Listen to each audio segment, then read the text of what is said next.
ಎಲ್ಲರಿಗೂ ನಮಸ್ಕಾರ. Welcome back to my channel. ನಾನು ಲಲಿತಾ. ಕಲ್ಲಂಗಡಿ ಹಣ್ಣಿನ ಸೀಸನ್ ಆಗಿರೋದ್ರಿಂದ ಇವತ್ತು ನಾನು ಮನೆಯಲ್ಲೇ ಇರ್ತಕ್ಕಂಥ ಪದಾರ್ಥಗಳನ್ನು ಬಳಸಿ ಅತಿ ಸರಳವಾಗಿ ಹೇಗೆ ಕಲ್ಲಂಗಡಿ ಹಣ್ಣಿನ ಜ್ಯೂಸನ್ನು ಮಾಡೋದು ಅಂತ ತಿಳಿಸ್ಕೊಡ್ತಾ ಇದ್ದೇನೆ. ಬನ್ನಿ, ಮೊದಲಿಗೆ ನಾನು ಒಂದು ಅರ್ಧ ಹೋಳು ಕಲ್ಲಂಗಡಿ ಹಣ್ಣನ್ನು ತೊಗೊಂಡಿದ್ದೀನಿ. ಈ ಅರ್ಧ ಹೋಳು ಕಲ್ಲಂಗಡಿ ಹಣ್ಣಲ್ಲಿ 2 ದೊಡ್ಡ ಗ್ಲಾಸ್ ಕಲ್ಲಂಗಡಿ ಜ್ಯೂಸ್ ಆಗುತ್ತೆ. ನಾನು ಇಲ್ಲಿ 1 ಗ್ಲಾಸ್ ಕಲ್ಲಂಗಡಿ ಹಣ್ಣಿನ ಜ್ಯೂಸನ್ನು ತಯಾರು ಮಾಡ್ತಾಯಿದ್ದೀನಿ. ಈಗ ಮೊದಲಿಗೆ ನಾನು ನೋಡಿ ಇದನ್ನು ಇವಾಗ ಈ ರೀತಿಯಾಗಿ ನಾನು ಕಟ್ ಮಾಡ್ತಾ ಇದ್ದೀನಿ. ಈ ಒಂದು ಕಲ್ಲಂಗಡಿ ಹಣ್ಣಿನ ಅರ್ಧ ಭಾಗವನ್ನು ಮತ್ತೆ ಅರ್ಧಕ್ಕೆ ನಾನು ಕಟ್ ಮಾಡ್ತಾ ಇದ್ದೇನೆ. ನನಗೆ ಇದರಲ್ಲಿ ಅರ್ಧ ಭಾಗ ಮಾತ್ರ 1 ಗ್ಲಾಸಿಗೆ ಸಾಕಾಗುತ್ತೆ. ನಿಮಗೆ ಇನ್ನೂ ಹೆಚ್ಚು ಬೇಕು ಅಂತಂದರೆ ಪೂರ್ತಿ ಹೋಳನ್ನು ನೀವು ಬಳಸ್ಕೋಬೋದು. ಇದರಲ್ಲಿರ್ತಕ್ಕಂಥ ಬೀಜಗಳನ್ನು ಎಷ್ಟಾಗುತ್ತೆ ಅಷ್ಟು ತೆಗೆದಾಕ್ಬೋದು. ಈಗ ನೋಡಿ, ಇದರಲ್ಲಿರ್ತಕ್ಕಂಥ ಪಲ್ಪನ್ನು ನಾನು ಪೂರ್ತಿಯಾಗಿ ತೆಕ್ಕೊಂಡು ಬರ್ತೀನಿ. ಕಲ್ಲಂಗಡಿ ಹಣ್ಣಿನ ಸಿಪ್ಪೆಯನ್ನು ಕಂಪ್ಲೀಟಾಗಿ ತೆಗೆದು ಈ ರೀತಿ ಸಣ್ಣದಾಗಿ ಹೋಳುಗಳನ್ನು ಕಟ್ ಮಾಡಿ ಇಟ್ಕೊಂಡಿದ್ದೀನಿ. ನೋಡಿ, ಮಧ್ಯೆ ಮಧ್ಯೆ ಒಂದು ಬೀಜ ಇರುತ್ತೆ, ಒಂದು ಸಣ್ಣ ಸಣ್ಣ ಬೀಜಗಳು ಉಳಿದಿರುತ್ತೆ. ಪರವಾಗಿಲ್ಲ, ಅದರಿಂದ ಏನೂ ಹಾನಿ ಆಗೋದಿಲ್ಲ.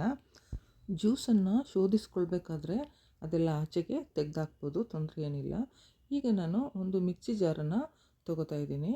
ಅದಕ್ಕೆ ಈ ಒಂದು ಹೆಚ್ಚಿಟ್ಟುಕೊಂಡಿರ್ತಕ್ಕಂಥ ಹಣ್ಣನ್ನು ಸೇರಿಸ್ತಾ ಇದ್ದೀನಿ. ನಿಮ್ಮ ಮನೆಯಲ್ಲಿ ಜ್ಯೂಸ್ ಜಾರ್ ಇದ್ದರೆ ಅದನ್ನು ಕೂಡ ಉಪಯೋಗಿಸ್ಬೋದು. ನಾನಿಲ್ಲಿ ಮಿಕ್ಸಿ ಜಾರನ್ನ ಉಪಯೋಗಿಸಿ ಇದನ್ನು ಚೆನ್ನಾಗಿ ರುಬ್ಕೊಳ್ತಾ ಇದ್ದೀನಿ. ಈಗ ಸಕ್ಕರೆಯನ್ನು ಇದಕ್ಕೆ ಸೇರಿಸ್ತಾ ಇದ್ದೀನಿ. ಈ ಒಂದು ಸ್ವೀಟ್ನೆಸ್ಸು ಹಣ್ಣಿನ ಮೇಲೆ ಡಿಪೆಂಡ್ ಆಗಿರುತ್ತೆ. ಹಣ್ಣು ಹೆಚ್ಚು ಸ್ವೀಟ್ ಆಗಿದ್ದರೆ ಸಕ್ಕರೆನ ಕಡಿಮೆ ಹಾಕ್ಕೋಬೋದು. ಹಣ್ಣು ಸ್ವಲ್ಪ ಸಪ್ಪೆ ಇತ್ತು ಅಂತಂದರೆ ಸ್ವಲ್ಪ ಸಕ್ಕರೆನ ಜಾಸ್ತಿ ಹಾಕೋಬೇಕಾಗುತ್ತೆ. ನೋಡಿ, ಗ್ರೈಂಡ್ ಮಾಡ್ಕೊಂಡು ಬಂದಿದ್ದೀನಿ. ಚೆನ್ನಾಗಿ ಗ್ರೈಂಡ್ ಆಗಿದೆ, ಸೂಪರ್ ಆಗಿದೆ. ಈಗ ಇದನ್ನು ನಾನು ಒಂದು ಪಾತ್ರೆಗೆ ಶೋಧಿಸ್ಕೊಳ್ತಾ ಇದ್ದೀನಿ. ಹಾಗೆಯೇ ಯಾವುದೇ ಕಾರಣಕ್ಕೂ ಈ ಒಂದು ಜ್ಯೂಸಿಗೆ ನೀರನ್ನು ಸೇರಿಸ್ಕೊಳ್ಳುವಂಥ ಅವಶ್ಯಕತೆ ಇರಲ್ಲ. ನಾನು ಇವಾಗ ಒಂದು ಪಾತ್ರೆಗೆ ಈ ಒಂದು ಜ್ಯೂಸನ್ನು ಶೋಧಿಸ್ಕೊಳ್ತಾ ಇದ್ದೀನಿ. ಹಾಗೆಯೇ ನಾನು ಬೀಜಗಳನ್ನು ಆಲ್ಮೋಸ್ಟ್ ತೆಗೆದಿರೋದ್ರಿಂದ ಅಷ್ಟೊಂದು ಏನು ಬೀಜಗಳು ಇಲ್ಲಿ ಸಿಗೋದಿಲ್ಲ. ಬೀಜಗಳು ಇಲ್ಲದೇ ಇದ್ದರೆ ಕಂಪ್ಲೀಟಾಗಿ ಅದು ಸೀಡ್ಲೆಸ್ ಆಗಿದ್ದರೆ ಶೋಧಿಸ್ಕೊಳ್ಳೋ ಅಂಥ ಅವಶ್ಯಕತೆ ಇರಲ್ಲ. ಸ್ವಲ್ಪ ಮಟ್ಟಿಗೆ ಇಲ್ಲಿ ಬೀಜಗಳು ಉಳ್ಕೊಂಡಿರೋದ್ರಿಂದ ನಾನು ಇದನ್ನು ಶೋಧಿಸ್ಕೋಬೇಕಾಗಿದೆ. ಈ ರೀತಿಯಾಗಿ ಮಾಡೋದ್ರಿಂದ ಹಣ್ಣಿನ ಅಂಶ ಏನು ವೇಸ್ಟ್ ಆಗೋದಿಲ್ಲ. ಕಂಪ್ಲೀಟಾಗಿ ಹಣ್ಣಿನ ಅಂಶ ಕೆಳಗಡೆ ಇಳ್ಕೊಳ್ಳುತ್ತೆ. ಈ ರೀತಿಯಾಗಿ ಶೋಧಿಸಿ ನಾವು ಕಂಪ್ಲೀಟಾಗಿ ಬೀಜದ ಅಂಶಗಳನ್ನು ಹೊರತೆಗಿಬೇಕಾಗುತ್ತೆ. ನೋಡಿ, ಇಷ್ಟೇ ಉಳಿದಿರೋದು ಬೀಜ, ಯಾಕೆಂದರೆ ನಾನು ಇದರಲ್ಲಿ 3/4 ಬೀಜವನ್ನು ತೆಗೆದಿದ್ದೆ. ಉಳಿದಿರ್ತಕ್ಕಂಥ ಬೀಜ ಈ ರೀತಿ ಪೀಸಾಗಿ ಈ ರೀತಿಯಾಗಿ ಸಿಕ್ಕಿದೆ. ಇವಾಗ ನೋಡಿ, ನ್ಯಾಚುರಲ್ ಆಗಿ ಕಲ್ಲಂಗಡಿ ಹಣ್ಣಿನ ಜ್ಯೂಸು ತಯಾರಾಗೋಯ್ತು. ಇದನ್ನು ನೀವು ಹೀಗೇ ಕುಡಿಬೋದು, ತುಂಬಾ ಚೆನ್ನಾಗಿರುತ್ತೆ. ಆದರೆ ಇನ್ನೂ ಸ್ವಲ್ಪ ಏನಾದ್ರೂ ಇದನ್ನು ರಿಚ್ ಮಾಡ್ಕೋಬೇಕು ಅಂತಂದರೆ 1/4 ಲೋಟ ಹಾಲನ್ನು ಸೇರಿಸ್ತಾ ಇದ್ದೇನೆ. ನಾನು ಕಾಫಿ ಟೀ ಕುಡಿಯೋ ಲೋಟ ಇದೆಯಲ್ಲ, ಅದರಲ್ಲಿ 1/4 ಭಾಗ ಹಾಲನ್ನು ಮಾತ್ರ ತೊಗೊಂಡಿದ್ದೀನಿ. ಹೆಚ್ಚಿಗೆ ಹಾಕೋದು ಬೇಡ, ಯಾಕೆಂದರೆ ಜ್ಯೂಸು ಜಾಸ್ತಿ ನೀರಾಗಿರೋದು ಚೆನ್ನಾಗಿರಲ್ಲ. ಹಾಗಾಗಿ ಸ್ವಲ್ಪನೇ ಹಾಲನ್ನು ನಾನಿಲ್ಲಿ ಸೇರಿಸ್ತಾ ಇದ್ದೀನಿ. ಇದನ್ನು ಚೆನ್ನಾಗಿ ಮಿಕ್ಸ್ ಮಾಡೋಣ. ಈ ರೀತಿಯಾಗಿ ಮಿಕ್ಸ್ ಮಾಡೋದ್ರಿಂದ ಇದು ಸ್ವಲ್ಪ ಕಲರು ಡಿಮ್ ಆಗುತ್ತೆ, ಆದರೂ ಪರವಾಗಿಲ್ಲ, ಚೆನ್ನಾಗಿರುತ್ತೆ. ಆದರೆ ಟೇಸ್ಟ್ ಚೆನ್ನಾಗಿರುತ್ತೆ. ಇದಕ್ಕೆ ಇನ್ನೂ ಕೆಲವು ಇಂಗ್ರೀಡಿಯೆಂಟ್ನ ನಾವು ಸೇರಿಸ್ಬೋದಾಗಿದೆ.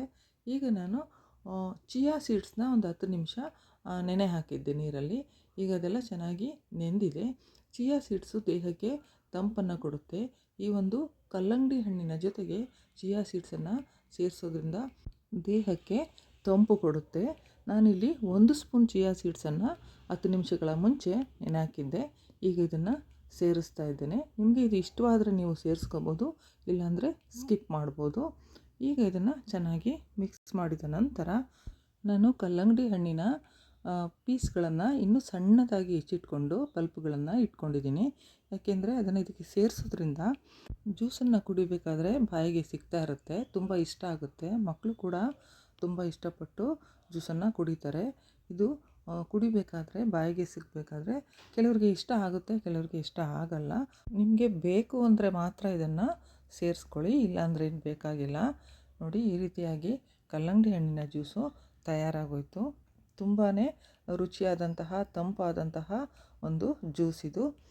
ಹೀಗೆ ತಯಾರಾದಂತಹ ಜ್ಯೂಸನ್ನು ನಾನು ಒಂದು ಗ್ಲಾಸಿಗೆ ಸರ್ವ್ ಮಾಡ್ತಾಯಿದ್ದೇನೆ ಫ್ರೆಂಡ್ಸ್. ನೋಡಿ, ಒಂದು ಅರ್ಧದಲ್ಲಿ ಅರ್ಧ ಅಂದರೆ 1/4 ಭಾಗ ಒಂದು ಹಣ್ಣಿಗೆ ಈ ರೀತಿ 1 ಗ್ಲಾಸ್ ಜ್ಯೂಸ್ ತಯಾರಾಗೋಯಿತು. ಸೂಪರಾಗಿ ಟೇಸ್ಟಿಯಾಗಿ ಇರ್ತಕ್ಕಂತಹ ಈ ಒಂದು ಕಲ್ಲಂಗಡಿ ಹಣ್ಣಿನ ಜ್ಯೂಸಿಗೆ ನಾನಿವಾಗ 2 ಐಸ್ ಕ್ಯೂಬ್ಗಳನ್ನು ಸೇರಿಸ್ತಾ ಇದ್ದೇನೆ. ಐಸ್ ಕ್ಯೂಬ್ ಇಲ್ಲಾಂದರೆ ಫ್ರಿಜ್ಜಲ್ಲಿ ಹಾಗೆ ಸ್ವಲ್ಪ ಹೊತ್ತು ಇಡ್ಬೋದು. ಇಲ್ಲಾಂದರೆ ಡೈರೆಕ್ಟಾಗಿ ಬೇಗನೆ ಕುಡಿಬೇಕು ಅಂತಂದರೆ ಐಸ್ ಕ್ಯೂಬ್ಗಳನ್ನ ಸೇರಿಸಿ ಈ ರೀತಿಯಾಗಿ ಮಿಕ್ಸ್ ಮಾಡ್ಕೋಬೇಕಾಗುತ್ತೆ. ಈಗ ನಾನು ಇದಕ್ಕೆ ಒಂದು 4 ಬಾದಾಮಿ ಮತ್ತು ಗೋಡಂಬಿಯನ್ನು ಕಟ್ ಮಾಡಿಟ್ಕೊಂಡಿದ್ದೆ, ಸಣ್ಣದಾಗಿ ಹೆಚ್ಚಿಟ್ಕೊಂಡಿದ್ದೆ. ಈಗ ಇದಕ್ಕೆ ಸೇರಿಸ್ತಾ ಇದ್ದೀನಿ ನೋಡಿ. ಈಗ ಇದು ತುಂಬ ರಿಚ್ಚಾಗಿ ಜ್ಯೂಸು ಕುಡಿಯೋದಕ್ಕೆ ಚೆನ್ನಾಗಿರುತ್ತೆ.